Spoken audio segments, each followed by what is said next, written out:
What's up, kids? It's V, and today we are gonna chat about some spooky things that have happened to me in my life. Now, a lot of my stories are very mild and they don't get too crazy, although I do have a couple that are pretty spooky. And let me tell you that if you were with me at times when I felt these things happen, you would be freaked out too. So let's get started. The first story that I have to tell you is from my childhood home, which we always had spirits coming in and out of that house, honestly. And a lot of the time they were very friendly and lighthearted and no negativity at all. Although I did get scared a lot of times because I was always frightened of the dark. And when I was very young, I shut out a lot of my spiritual gifts because I got something scared me and now I'm just scared. Let's get back into it. In this house that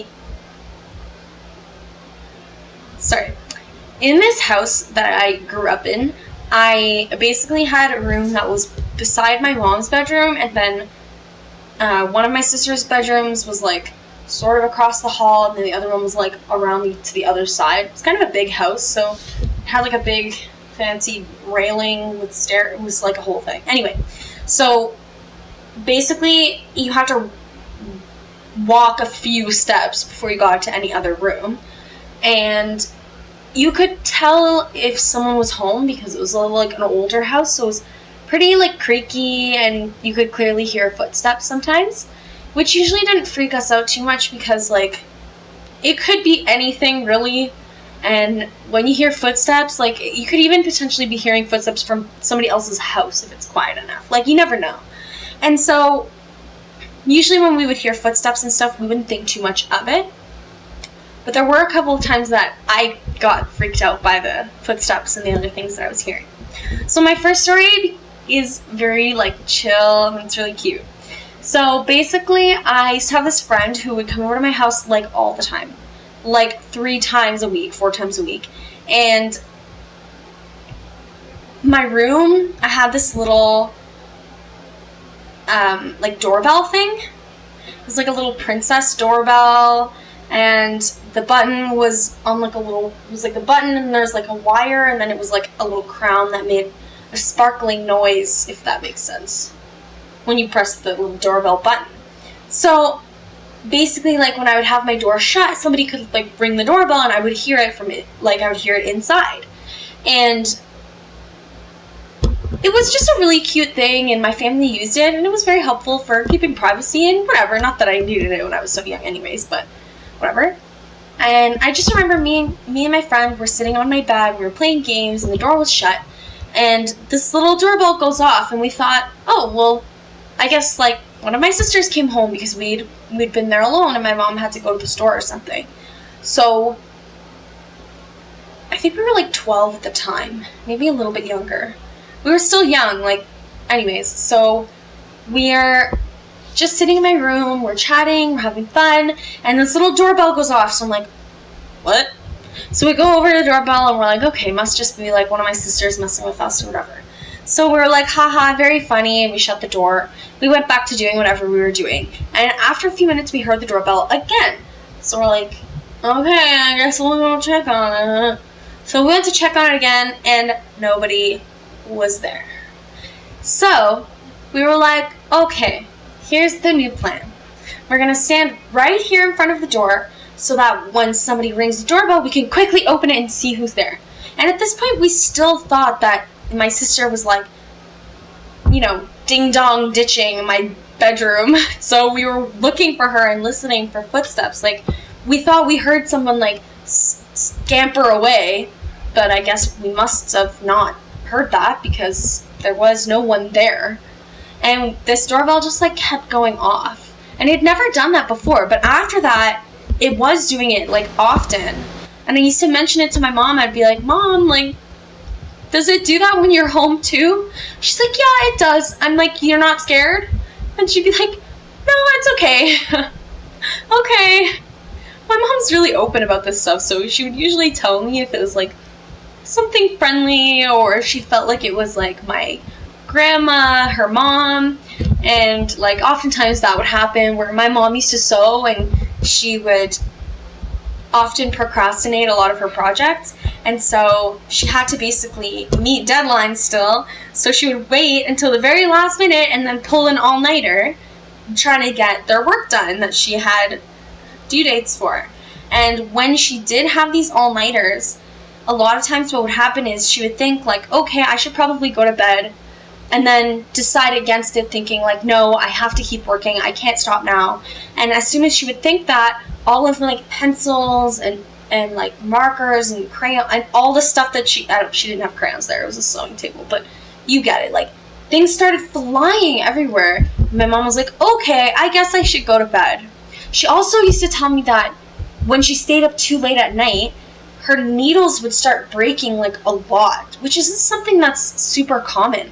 Usually when you're sewing, even if you're sewing a lot, like every day, you won't break 2-3 needles in a day unless you're working with a really tough material like jeans, leather type stuff. So like that kind of stuff you need special, I mean you don't need special needles, but you guys get it. And the machine would stop working and all this stuff would happen, and my mom would just eventually have to give up and just go to bed because it was way too inconvenient to keep going. So that's one of the little things that would happen a lot, is the doorbell and the things flying out. There are a couple more stories from that house though, and I will keep it going. The next story that I'm going to tell you is actually something that happened to my sister. I have 2 older sisters. It's the middle child sister. So she came home one day to find that there was a sink left on, and so she went to go find the sink that's been left on. She's like, I don't know who left the sink on, but they are in trouble whenever they get home, because that is like not cool, such a waste, whatever, you guys get it. And basically, so she finds which sink's on, she turns it off, and from the other side of the house she hears another sink turn on.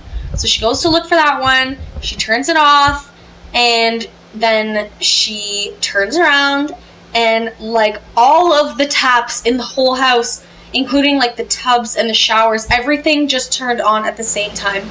And she just, I couldn't believe she kept it together for that long, but eventually she just freaked out and she had to leave, and she just like zipped right out of there, which is what I would have done a long time ago.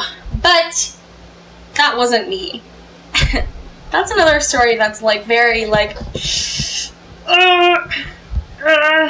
so creepy, but we're fine, we'll keep going. Okay, the third story that I want to tell you guys today is something that happened to my mom. We have a dog, she's a min pin, she's this big, her name's Lola, and she's really yappy. Sometimes she'll freak out for no reason, and that's always fun. But usually she's okay, unless she sees like a bird or a squirrel. And that's about it. She's also very in tune with the supernatural at times, which a lot of dogs actually, a lot of animals in general are very sensitive to like paranormal and spirits and that kind of stuff and energies. And so basically like we used to have to put her leash, we used to have to tie her leash around the banister where the stairs are, because if we opened the door and she was like running loose, she would literally just like run out the door and be gone forever. She was so small and so fast. And basically we would just have her on her leash, but like hook it up to the banister so she could only go like a certain like distance away from it. And basically how she was on the banister, she could see into the living room and into the kitchen, which was separated by a wall. So you couldn't see into the living room from the kitchen and vice versa.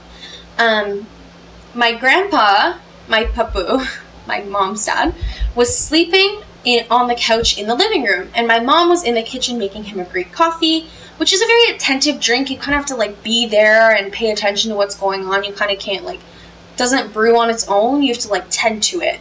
And as she's making this coffee, she turns around and she notices that there's still some cake that we had baked together earlier on that week, and there was still some cake on like this beautiful stand she had with a plate, and then this heavy crystal like cover for it, and it was like a clear, like a cake cover, but like crystal. It was so pretty, and basically it was heavy, so you can't just like knock it off something. You have to put effort into moving it. And so my mom's making a coffee, and she thinks, I wonder if I should give my dad a piece of cake. Like, he would probably love it. Me and V made it earlier, maybe I'll give him a piece of cake. As she thinks that, Lola starts freaking out, going crazy, still hooked up to the banister. So my mom's like, whoa, Lola, relax, like, he's sleeping, like, give him a second. So my mom's walking over to Lola. She gets her leash from the banister. She turns around, and she goes back to look at the cake, and she sees this crystal cover, like, lift up a little bit, flips over the cake, and then smashes into the wall. And my mom's like, okay, I guess no cake for him then. And he's like, what did you do? His old, like, Greek accent, and he's like, what did you do? You gotta fix it. You're breaking everything. And she's like, you saw me standing here this whole time. Like, I was with the dog. You heard the dog freak out, and I came to see what was going on. And I turned around, and this thing smashed against the wall. But he didn't understand. And that story always messed with me. And I just couldn't imagine what I would do if that had happened to me at the time. Like, even now, honestly, that's so wild. So wild. I mean, yeah. Well, anyways, that concludes my 3 stories of the day. I hope you have a wonderful, beautiful day, night, evening, morning, whatever you've got going on. I hope it's great. Until next time, peace out.